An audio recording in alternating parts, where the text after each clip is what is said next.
Alors moi je m'appelle Karel, donc j'ai une grande histoire de 18 ans derrière moi qui s'est arrêtée il y a 3 ans, la veille du confinement, et pour des projets différents en fait qu'on avait mon conjoint et moi-même, donc notamment celui d'avoir des enfants que moi je ne voulais pas et lui oui, donc l'histoire s'est arrêtée là malgré une grande affection l'un pour l'autre, mais on a une rupture saine. Et puis, ça a été quand même difficile malgré tout, mais bon, je commençais à m'en sortir quand j'ai retrouvé, on va dire, pas un ami d'enfance parce qu'on n'était pas proches à ce point-là quand on était jeunes, mais nos parents étaient amis. Et nous, on s'était pas vus depuis une trentaine d'années. On était allés au ski ensemble, on avait 14 et 16 ans. Et puis, comme son papa était malade, en fait, il est revenu de plus en plus sur La Rochelle pour voir son papa. Et moi, j'en ai profité pour le revoir, en fait. Mais j'avais toujours enfin, entendu des bribes un petit peu de sa vie, comme quoi ça allait plus avec sa femme depuis des années. Et puis, moi, comme je recommençais à reprendre du poil de la bête, en fait, je pense que ça l'a inspiré à ce moment-là de voir où j'en étais, ce que pouvait être la vie après une séparation et surtout qu'il m'a pas vue au plus profond, mais au moment où je recommençais, on va dire, à me sentir mieux. Donc, on a échangé comme ça pendant 6 mois en tant qu'amis. Et puis, bah, ce qui devait arriver arriva. On va dire que l'histoire que j'aurais espéré d'amour comme je l'espérais commença, sauf que ça n'a pas été l'histoire d'amour idyllique. Ben, en fait, l'histoire a tourné en cauchemar. Alors dès le départ, en fait, où on s'est mis ensemble, j'ai commencé à avoir beaucoup de crises d'angoisse et des ressentis, plutôt on va dire des intuitions qui ont fait qu'en fait, il y avait déjà la sonnette d'alarme qui était au rouge, plus que rouge. Et j'ai quand même voulu continuer l'histoire parce que tout le monde me disait que c'était mon mental qui me menait par le bout du nez et qu'il y avait certainement quelque chose à faire avec cet homme-là. Sauf qu'en fait, eh bien, c'est ce que j'avais ressenti était vrai. C'est lui qui s'accrochait à moi en fait par peur d'être seule. Et je sentais une telle pression que j'en ai fini par faire un burn-out quelques mois après avec un petit séjour aux urgences de 48 heures et heureusement, une tentative de suicide qui n'a pas eu lieu, mais je pense que j'ai échappé à ça. Et, et puis, je me mettais beaucoup en colère parce que j'étais pas reconnue, j'étais pas. Enfin, en fait, j'étais là plus que la dernière roue du carrosse, en fait, et c'était plus possible pour moi. Ça me mettait dans des souffrances atroces, on va dire. Émotionnellement, j'étais complètement perdue. Et puis, j'étais sous son emprise. Donc, comme je ne savais pas comment m'exprimer autrement que par la colère, eh bien, je me mettais, j'explosais en fait, je pétais les plombs. Et un jour, je me suis mise à sa place, malgré tout, en me demandant ce que ça me ferait si lui, il pétait les plombs comme ça, à chaque fois que quelque chose ne lui plaisait pas chez moi. Et je me suis dit, là, il faut que je fasse quelque chose, en fait, pour moi maintenant. Plus pour nous, parce que je crois qu'il y a peu d'espoir, mais au moins pour moi. Et c'est comme ça que j'ai vu comme par hasard sur Facebook, euh, la reliance amoureuse. Et là, je me suis dit, bah, je vais regarder le webinar et puis j'ai eu ton appel après, Ouais, pour savoir si on concrétisait ou pas l'aventure. Et ouais. j'ai pas hésité longtemps. Ce qui était le plus douloureux, c'est d'avoir cette sensation d'être inexistante, d'avoir aucune valeur, d'être victime et sous l'emprise. Alors même si je touche au développement personnel depuis plus d'une bonne quinzaine d'années, et que je sais qu'on manifeste à soi malgré tout nos pensées et tout ça, eh bien, je ne savais plus comment m'en sortir et comment refaire chavirer en fait euh, tout ce côté négatif en positif et redémarrer dans le bon sens, quoi. Hein. Tu Hmm. sais, c'est comme l'image du Titanic quand ils voient l'iceberg arriver, bah, quand ils mettent les hélices en marche arrière, bah, c'est trop tard en fait. Ils se sont pris l'iceberg et moi j'avais pris l'iceberg et voilà, c'était tellement long hein, pour revenir en arrière et redémarrer dans l'autre sens que j'avais besoin d'aide, ouais. Bah, les premiers changements positifs, ça a été déjà le rituel de la déesse que tu fais faire le matin. Les coachings de groupe où on se sent tout de suite à l'aise. Et puis surtout, je remets pas ma vie entre les mains du thérapeute. Par contre, ma confiance, oui. Donc, à partir du moment où je t'ai dit oui pour faire le coaching, déjà, ça m'a enlevé un poids parce que je me suis dit, enfin, je sais que je suis avec quelqu'un de confiance et elle maîtrise très bien son sujet. Ça se sent, enfin, je veux dire, à l'entretien téléphonique. Tu dis, bon, bah, c'est bon, je peux y aller en toute confiance et sécurité. Et là, tu te dis, bah, en fait, c'est comme si je t'avais donné une partie de, tu vois, je t'avais remis le dossier un petit peu, tu vois, quelque part. Et Ouais. ça allège. Ça allège énormément. Et Ok. t'es hyper disponible, donc, malgré la distance, enfin, c'est, voilà, on sait qu'il y a une réponse dès que tu peux, on se sent pas seul, en fait.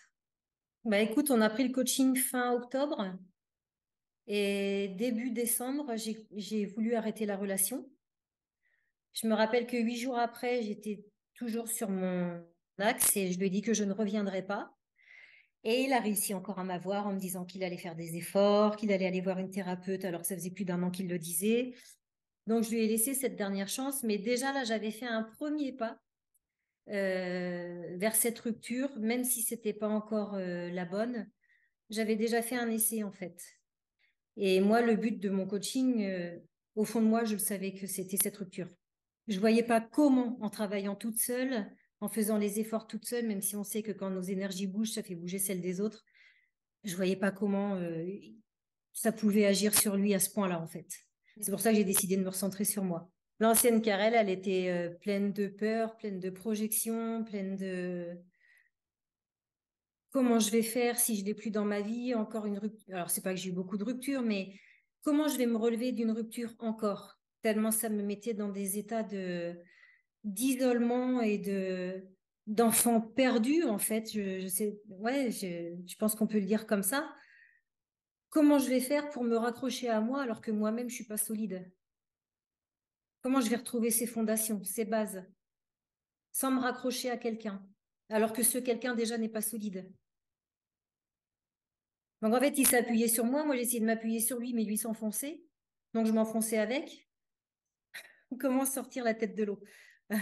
Et ben aujourd'hui, je me sens très bien. Vraiment, je pense qu'on peut voir je sais pas si tout le monde, enfin ceux qui vont regarder cette vidéo vont fait construire une maison, mais maintenant je vois bien chaque étage des parpaings, on va dire, avec le ciment entre chaque parpaing, et tu sens que voilà, tout ça, ça a été reconstruit petit à petit, et que c'est solide en fait. Mais en fait, je me sens sereine et j'ai plus cette panique de l'inconnu. Au contraire, je trouve ça très excitant parce que une fois que tu as la foi, et tu te dis, oh là là, mais qu'est-ce qui va m'arriver? En fait, c'est super excitant de pas savoir. C'est plus une peur, en fait. J'ai hâte. J'ai hâte, mais je suis pas pressée non plus. Je Hmm. savoure le moment présent, je savoure d'être bien, je savoure d'être avec moi-même, en fait. Mais je me rappelle, enfin, les fois où je me suis retrouvée célibataire quelques temps après, je remarque que finalement, quand je me mets avec quelqu'un, c'est ça qui me met en insécurité, en fait. Mais Ok. là, être aussi bien, là, j'avais pas été aussi bien depuis des années, en fait. Je me retrouve enfin. Ouais. Waouh. Donc c'est une super belle évolution pour toi. Ouais. Et ce qui est important, c'est que maintenant, je sais que les drapeaux rouges, si, si dès le départ, ils sont là, je vais les écouter parce que je sais ce que ça m'a coûté en termes de santé, parce que voilà, ça a été des arrêts maladie, ça a été un mi-temps thérapeutique derrière, ça a été des pleurs au travail, des angoisses, non, je n'ai plus le droit de m'infliger ça alors que enfin, maintenant, je sais que je peux me faire confiance. Les ressentis sont les ressentis et ils sont là et ils ont une raison d'être. Ouais. Du coup, ça a été quoi aussi pour toi les plus grandes prises de conscience dans toutes ces étapes? Eh ben, ma valeur, déjà, ma propre valeur, que on s'inflige des choses parce qu'on n'a pas conscience, en fait, de la valeur qu'on a. On sait le dire aux autres, à nos meilleurs amis. Mais se l'appliquer à soi, c'est plus compliqué. Donc, ouais, c'est ça, en fait. Avoir vraiment conscience de sa valeur Hmm. et de son estime. Est-ce que toi, tu aurais un mot de la fin, peut-être quelque chose à partager, tu vois, si tu devais adresser un message à, aux femmes qui regardent cette vidéo, qui prennent une conscience, tu vois, de ton parcours, de ton histoire, toi, qu'est-ce que tu aimerais leur dire? Bah, j'aimerais leur dire qu'on arrive dans un état lamentable, parfois, mais qu'il faut pas vouloir que ça aille mieux du jour au lendemain. Il faut se laisser le temps au temps, faire, faire confiance à la coach, toi. Et surtout, bien faire les exercices parce qu'ils ont un réel impact énergétique. ça va très très vite. On l'a vu, hein, les filles qui sont rentrées dans le groupe. Allez, déjà en quelques jours, le rituel du matin te fait déjà aller mieux. Donc, et à un moment donné, on s'en sort en fait. Et c'est pas l'ego qui nous fait nous en sortir, comme parfois on peut dire à son conjoint, allez, c'est bon, j'arrête la relation, j'en peux plus. Non, c'est pas l'ego, c'est parce qu'on s'est bien ancré, on s'est bien renforcé, et là c'est juste. Et la décision, elle tombe parce qu'elle est juste et vraie à ce moment-là.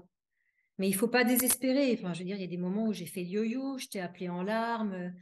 Je me suis dit, le coaching, je vais jamais le réussir, je vais jamais réussir mon objectif, comment je vais faire? Enfin, mais non, en fait, c'est qu'on doit vivre des étapes et c'est comme ça. C'est comme ça, faut l'accepter, l'accueillir et avancer avec ça parce que toi, tu suis notre rythme et, et on y arrive. Je crois que c'est vraiment le plus beau cadeau qu'on puisse se faire, en fait, de s'occuper de soi, avant de s'occuper des autres, hein. Ouais, vraiment. Et comme tu l'as dit, hein, je me rappelle, au premier coup de fil qu'on a eu, le premier contact, c'est une fois que les outils sont intégrés, après, c'est pour la vie. Donc, bien sûr qu'il y aura encore des hauts et des bas, mais pas des bas si bas. Enfin, c'est inconcevable. Ouais. Par contre, je veux bien qu'il y ait des hauts très hauts. Et ça arrive. Ouais. Super. Eh ben, écoute, un grand merci à toi, Karel. Merci à toi, Aurélie, vraiment, du fond du cœur.